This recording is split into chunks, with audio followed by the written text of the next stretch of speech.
Dengan kafe yang merajalela itu, kalau misalkan dulu saya ikutan bikin coffee shop, saya bingung Mbak, harus bersaing dalam segi apa lagi gitu. Dari segi tempat, ada ratusan coffee shop dengan tempat yang sangat megah gitu. Dari segi produk, sekarang juga masing-masing coffee shop punya produk yang ini punya aku paling enak gitu. Ini enak, ini enak, ini enak gitu. Maka dari itu kalau misalkan dulu saya bikin coffee shop, saya bingung mau bikin USP-nya apa gitu. Maka dari itu akhirnya kita memberanikan diri mencoba untuk melawan arus, menyulap rempah untuk bisa kita sandingkan sebagai konsep mirip dengan coffee shop.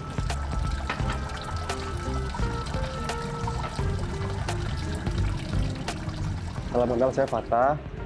Saya dari Wirati Spices Bar.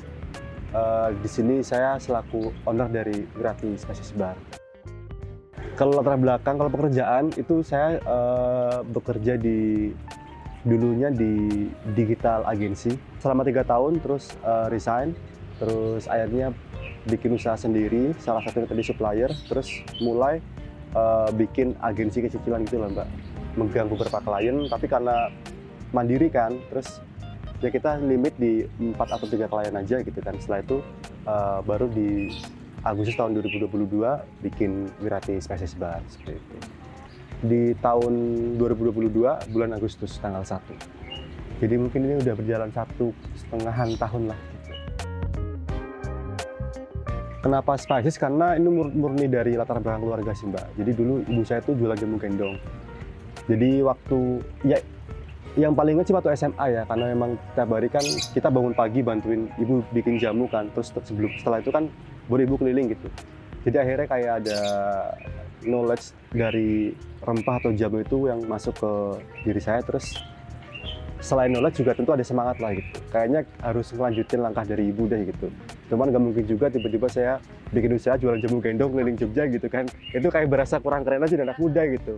Akhirnya ngulik, setelah ngulik, jadilah kayak konsep yang bisa kita bilang cukup fresh di Jogja, yaitu Spices Bar atau rempah shop gitu. Dimana kita ngolah rempah-rempah untuk kita padukan dengan berbagai bahan kekinian kayak kopi, coklat, latte, matcha, kemudian bunga seperti itu.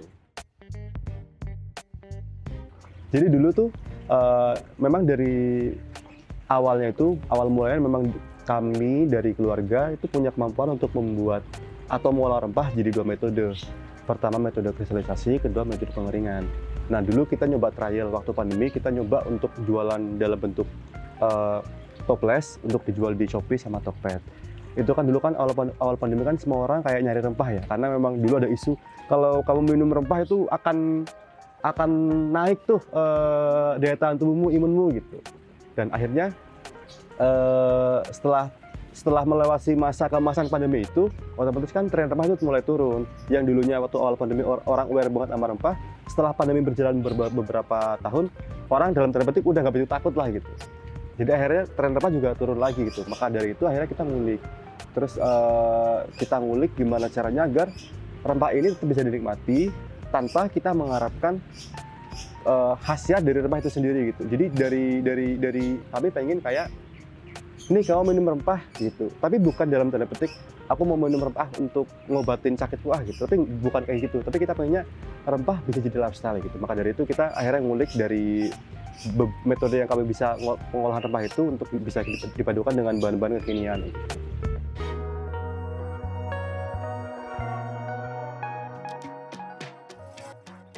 Pertama itu tentu ada 3 core sih kalau dari saya. Tadi saya bilang persona gitu. Jadi kita benar-benar merubah persona dari rempah itu sendiri. Orang menganggap persona rempah itu adalah sesuatu yang diminum untuk orang-orang tua, dimana yang nyeduh itu ibu-ibu gitu kan, dengan metode tradisional. Kemudian kalau misalkan kita udah butuh rempah, berarti kita lagi sakit gitu. Itu kan persona rempah yang selama ini udah tertanam di audiens gitu kan. Nah, itu coba kita rubah gitu. Jadi kita bikin persona baru bahwa rempah itu merupakan suatu minuman yang tetap enak buat chill. Yang bikin di sini juga mbak-mbak yang usia muda, yang cantik juga misalkan, atau mungkin penampilannya menarik juga. Dan kita juga bikin persona baru bahwa pengolahan rempah di sini juga bukan yang kayak biasa dilakukan di warung-warung rempah zaman dulu. Kita juga tetap pakai mesin kopi, kita juga bisa bikin rempah dibikin kayak latte art gitu, biar kayak kopi gitu kan. Terus dari segi rasa juga nggak yang segetir dan sepahit rempah yang dulunya udah ada gitu. Jadi pertama itu persona, kedua komunikasi gitu. Jadi ada satu fakta yang cukup menarik yang saya temukan bahwa sekarang itu memang market yang tertinggi itu ada anak muda gitu. Di mana anak muda itu sekarang dia punya problem utama yang mayoritas mengalami, yaitu mental health gitu. Dan ternyata setelah ditelusuri bahwa rempah atau rimpang itu, jahe, kunyit, temulawak itu tuh memiliki kandungan antidepresan sangat tinggi, Mbak. Jadi sebenarnya ini menyatu banget nih antara kebutuhan anak muda dengan si rempah itu. Jadi kayak kita menawarkan solusi, bukan ini rempah biar kamu hilang pegel-pegelmu, bukan gitu. Ini rempah biar kamu enjoy, biar kamu santai, biar kamu chill gitu. Makanya itu akhirnya kita pakai nama Wirati. Itu sebenarnya bukan namaku Wirat dan teh itu enggak, tapi dari kata Wirati pakai bahasa Jawa artinya istirahat gitu. Jadi memang kita desain minuman rempah itu minuman untuk bisa menjadi ruang untuk orang istirahat setelah dia capek, dia lelah, aku lagi banyak kerjaan, datang ke sini nggak ada wifi, nggak ada colokan, fokus minum rempah biar enjoy. Sama yang terakhir itu tadi kan persona, terus komunikasi, presentasi. Jadi memang presentasi yang kita sajikan ke audiens itu memang cukup beda gitu. Dari tempat yang kita bikin rustic gitu. Kemudian dari cup yang kita pakai, ya kita bikin semirip nama coffee shop.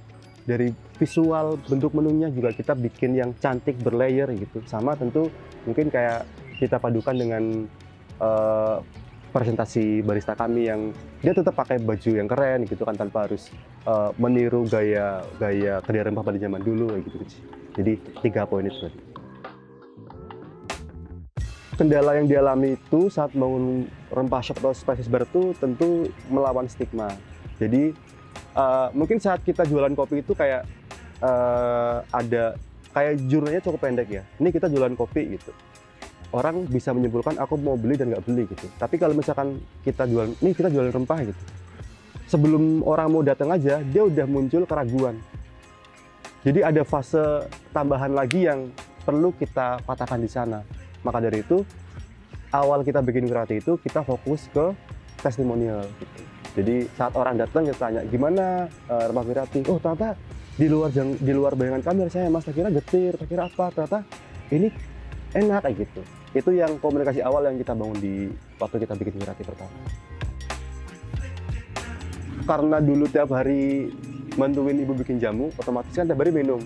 Jadi dalam bayangan di otakku tuh kayak udah mulai ada klasifikasi gitu.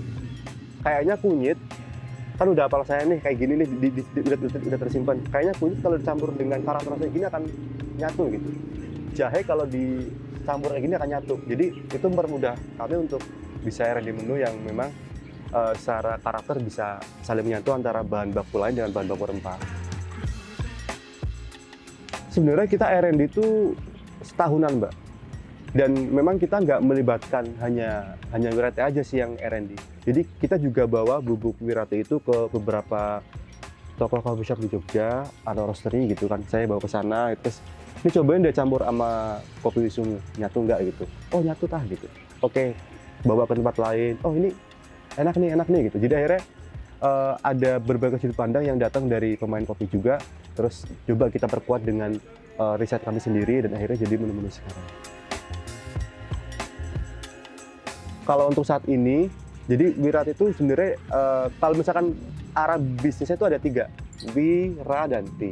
Produk wiwitan atau produk awalan, produk ra, produk racik, sama Ti siap dinikmati gitu.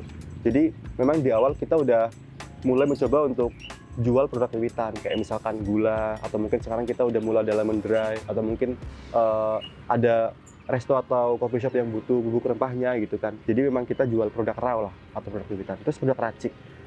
Sekarang per Ramadan kemarin kita udah mulai launching produk racik. Jadi produk ready itu brew dari rumah. Kita udah mulai bikin kemasan kayak nanti orang di rumah tinggal pakai sendok, kasih air panas atau kasih susu gitu kan. Sama produk tea, yaitu siap dinikmati. Jadi dalam bentuk kedai maupun dalam bentuk botolan yang kita kolaborasi dengan beberapa brand gitu.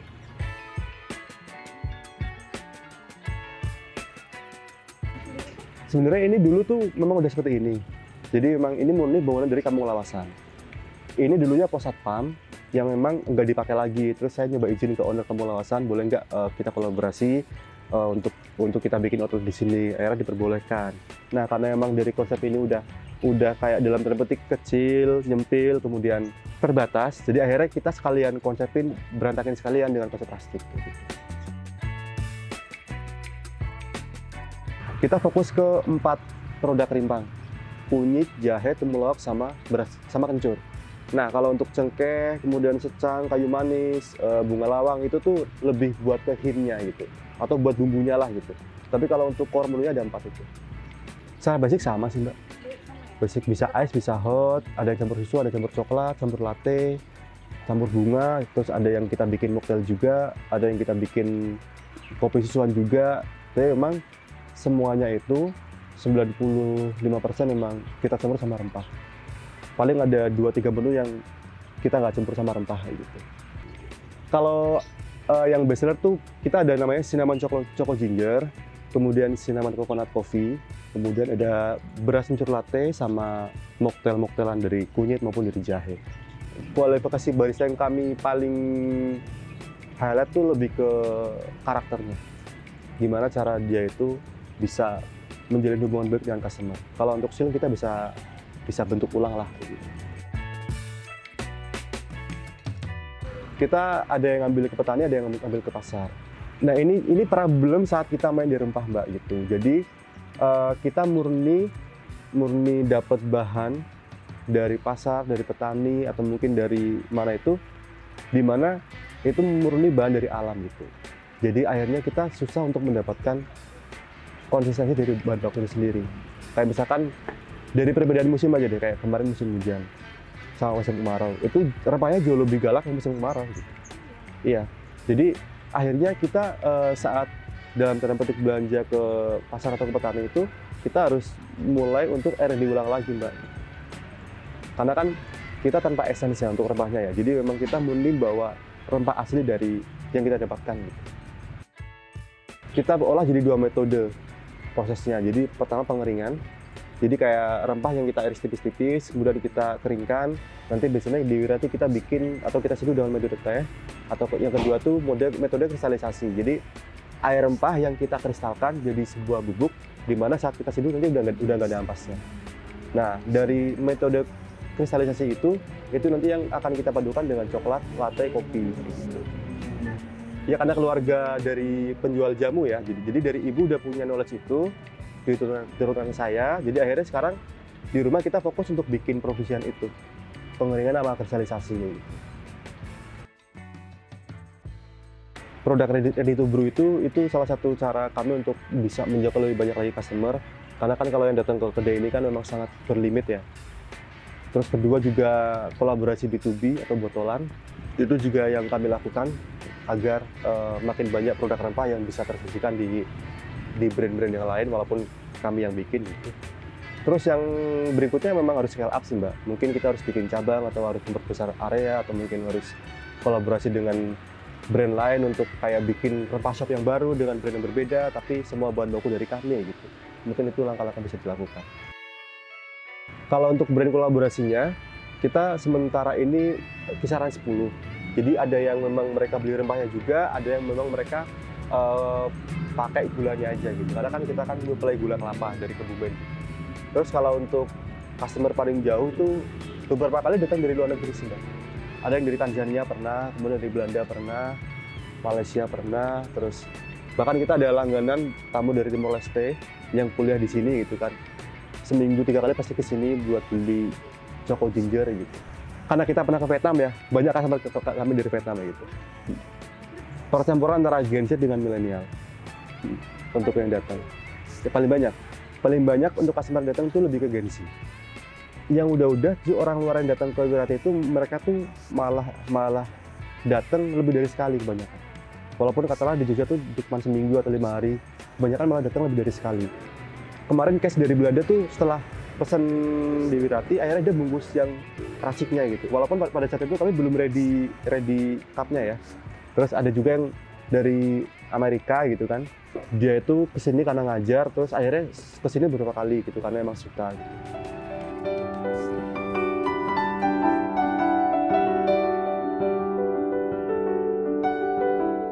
Tapi dari kesimpulan dari harapan itu sebenarnya karena ini bisnis ya, harapannya kita pengen impactful, kita pengen lebih banyak impact ke banyak orang gitu. Semakin besar Wirati, kita akan semakin banyak impact ke para pekerja di sini. Semakin besar Wirati, kita akan banyak impact ngasih minuman yang beda, minuman yang lebih dalam tanda petik bervalue ke audiens yang lebih luas. Semakin besar Wirati, serapan gula kelapa kita, serapan kelapa kita kedepannya akan semakin tinggi juga. Otomatis kita nanti di rumah saat produksi juga udah mulai butuh tim yang tadinya kita dikerjakan sama keluarga, akhirnya mulai hiring tetangga untuk bantu kita ngering rempah gitu. Jadi akhirnya harapannya berarti semakin besar sehingga semakin banyak ada impact ke setiap sisinya gitu. Arti kesuksesan menurutku impactful itu, impact baik lah gitu ke each other gitu.